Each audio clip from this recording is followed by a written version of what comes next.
task, but the next stage is unable to pick it. Now, this principle can be applied using Kanban. Kanban is nothing, it's just a visual card. So the boards which we see at airport, or the board which we see at a car servicing organization, where we can see that where is my given car is, at which stage it all is Kanban board. Now, if we implement this thing in our development environment, there was a question that how can we motivate the team? Motivation can only be achieved, a self-organizing team can only be built if we make these things visible. We need to have a clear reflection of what's going on inside the team. And there is a term which is called visual control in Lean, and in agile based software development we use the term information radiator for that. Now, information radiator or a visual controls are following the philosophy of management by sight. So you look at the work environment and you know where are the blockages. So this visual environment, this work environment should be able to communicate what's going on. Like if you have a Kanban board, the board which I was depicting on a slide where we were picking some items and we were moving from one stage to another, that board could be made visible to the complete team, to the complete stakeholder. So whoever comes to your work environment can identify what's going on, which ticket is in trouble, where you have a dependency requirement, and that is why it has become red, and what progress you have made, how many items have been moved from a ready stage to a complete stage or to a done stage. And if there is any, so that the visual indicators should be able to expose the problem as well as they should be able to expose the progress. Now, having these kind of visual controls will make your team self-directing or self-managed. Some of the examples which you can use for your visual control is you may have a list of problems, maybe you have a visual control or a visible list which shows that what all items needs refactoring, what all items need an attention from management or a team leader, because they are the things which a team could not resolve on their own. So it could be looked as an impediment list. Now, especially for software development, just by following the card-based approach may not work, and you may need some layer of collaboration among yourself, and a daily stand-up meeting could add a good value. You may meet daily or regularly, maybe at a frequency, maybe twice a day, depending upon your work environment, but once in a day for 15 minutes is usually recommended for most of the environment, and where whoever is involved in your team is discussing about the progress and the problem which they are facing in their work environment. And this meeting can also help us in preserving the learning. So here we are at our second Q&A break. Just shoot your queries, and this is the primary, like whatever related to previous two segments can be discussed here.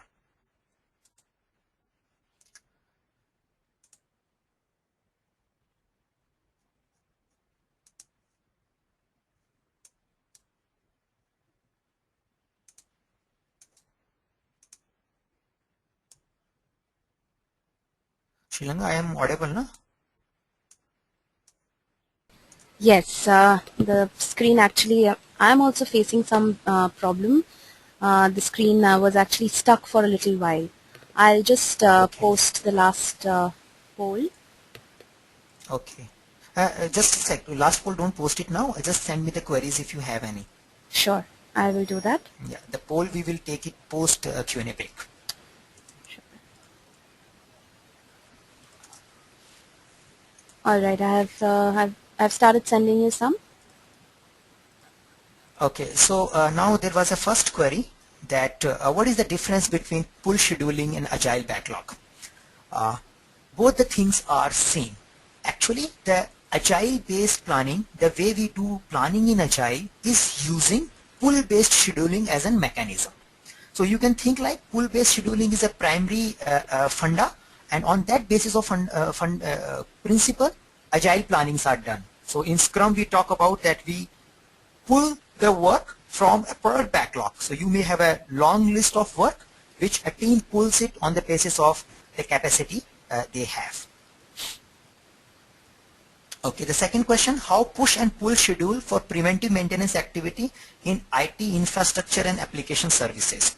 Now, for we should not think that if we are following a pull-based scheduling, we are not making the master plan. You may still make the master plan. You may still have some targets talking about that month on month you intend to do it these things, but you don't make a detailed activity plan for the long duration. So that is how these two schedulings are different. So you do have a goal, but for a given month, you identify your own list of activities.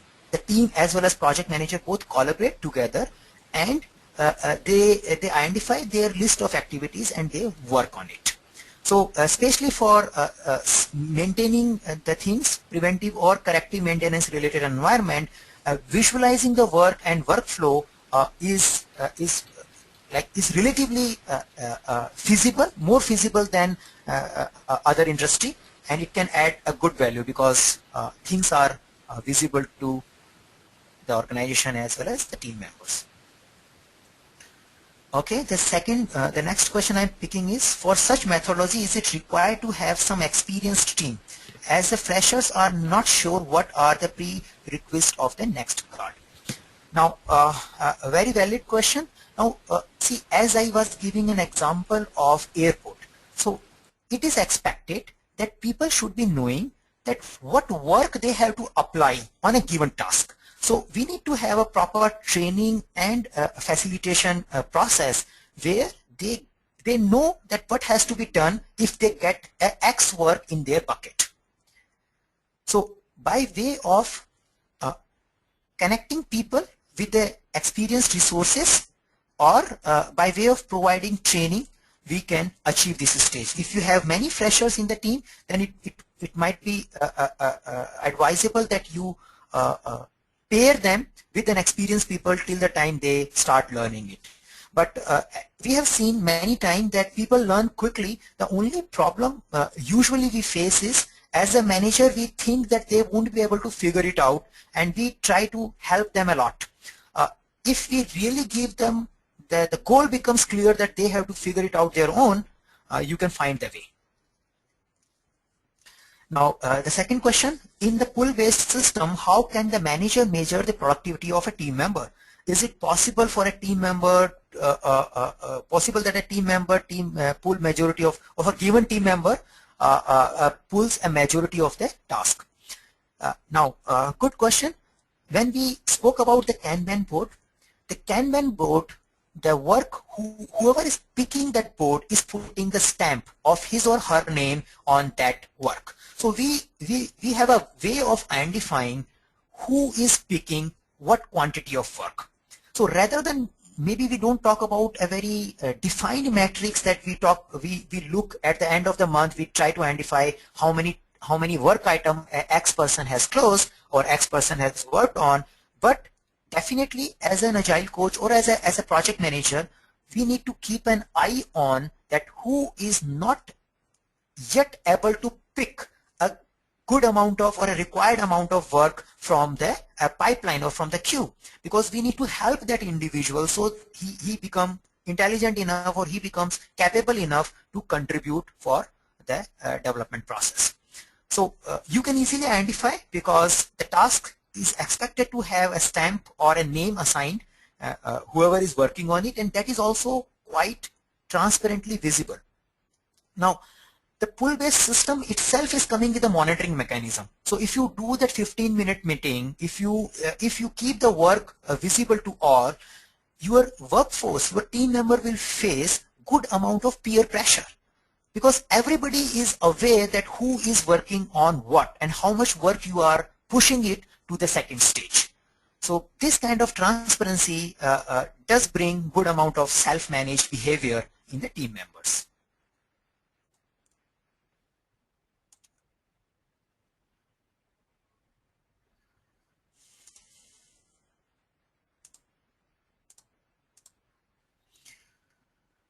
Okay. I think few more. Yeah. Would you want to answer few more now or keep them? Yeah. We do have few more minutes, and let me just try last one maybe. Sure. Okay. Okay. Is a pull-based system? How can the manager measure the progress? Okay, this is done. Should the pull-based scheduling creates a lot of unfinished tasks? At what task should be broken down to a pull scheduling to maximize the work finished and not the pending task? Now, actually, this is the primary focus. The primary focus of pull-based scheduling is not to create high work in progress inventories. We the visualization of a task board, the complete monitoring system is on the basis of end-to-end time. It is not based on that I have started work and then I have holded it because there is no one to test it. So we should ensure that things are moving quickly in the development process. Okay, so a quick question has come that what are the top 3 advantages of pull system over push system? Is there any saving in resources? Yeah, first, the manager is not that much involved. So less manager involvement, less the confusion, because the worker is not waiting a manager's instruction to identify what he should be doing next. Whenever things are changing, it's the responsibility of the worker to identify what should be done next. So that is the primary advantage of overall efficiency.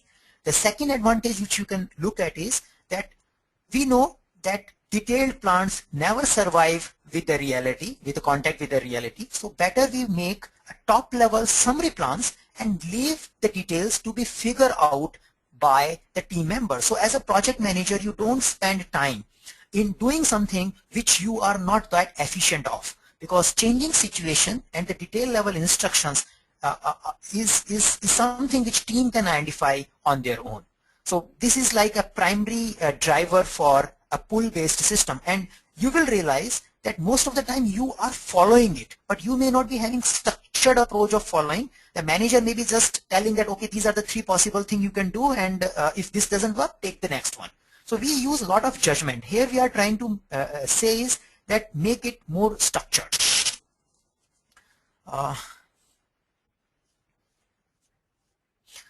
Uh, okay, now the final question for this session is that when the team is mix of freshers and experienced worker, do we still recommend a pull-based scheduling over a push-based scheduling? Now, see, it has less to do with the efficiency of workers. It is a more to do with how do we manage work. See, if your workers are, say, having majority of freshers, manager may need to intervene again and again because they may keep raising the problems initially. Even in a pull-based system also, they may keep getting stuck, and even looking at a visual indicator, they may not find a solution. So example, if the person is going via plane first time, he may find many confusing thing on an airport, and he keep contacting to the people who can help them to identify where he should go. But gradually they should learn, and the majority of people who have already learned, you don't give instruction to them. So initially, when you have less experienced people as a leader, you may attach them with an experienced person, or you may handhold them throughout the process, but gradually they should become self-organized. And that is most of us who travel via plane, we don't ask where this particular gate number is, we just figure it out. So a final segment, Shilanga, you can launch a poll. I just wanted to know that how many of you have heard about a PMI ACP certification. It's a certification from PMI. So in the next segment, I just want to give a brief introduction of PMI ACP. I'll launch a poll, and then we quickly move to the next segment.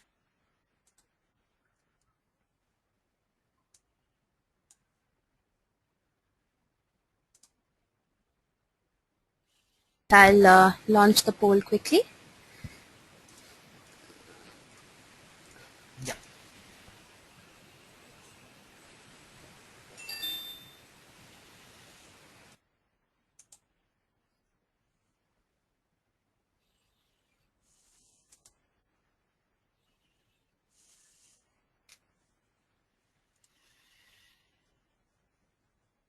Alright, I'll